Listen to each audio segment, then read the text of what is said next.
Hello, si Mrs. K. Dumating na yung aking Portos. So, ngayon tayo mag-bake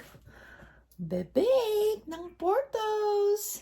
All the way from Los Angeles. Ayan o, tingnan nyo. So, nag-preheat na ako ng oven. Naka-preheat na yung oven ko sa 400. Okay, so pag na-receive nyo ang inyong Portos, it comes with instruction on how to do it. It also comes with a wax paper. Ayan siya yung ilalagay nyo sa baking sheet. Tapos they come like this. So they're frozen. Don't thaw them first before baking. They have to be that frozen para makip niya yung shape niya. Okay. So, sarap nito. Super sarap niya. Ito lang ang gusto ko sa Portos, yung cheese roll.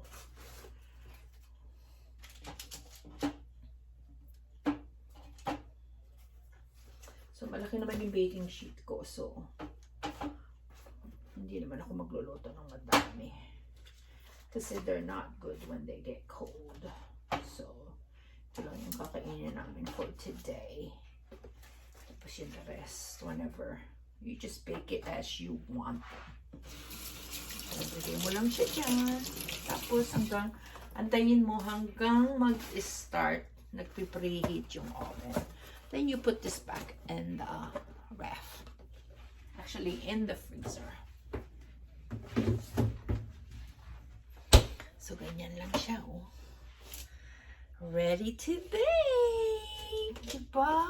Yummy! Yan, oh. Diba?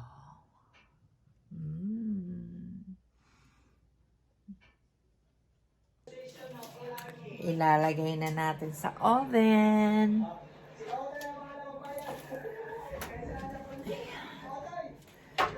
Ilalagay na natin sa oven. About 20 minutes. Kita nyo ba?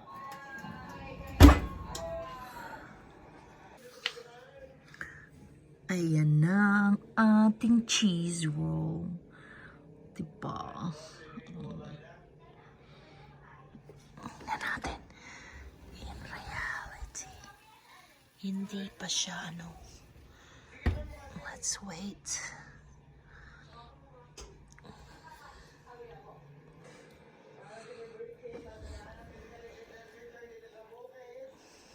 Konti pa. A little bit more.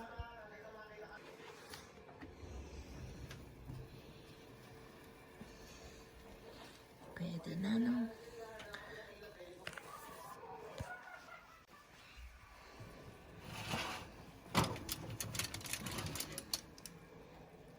Ganyan siya dapat. Mainit. Sandali.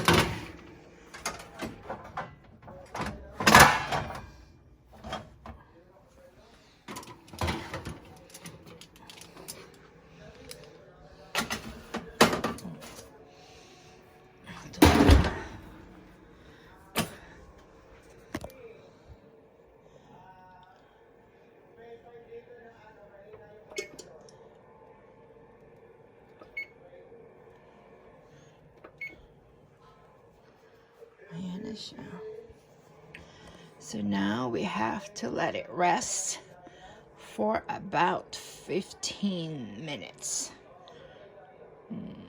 Looks yummy. Sana naamoy nyo to. It smells so good.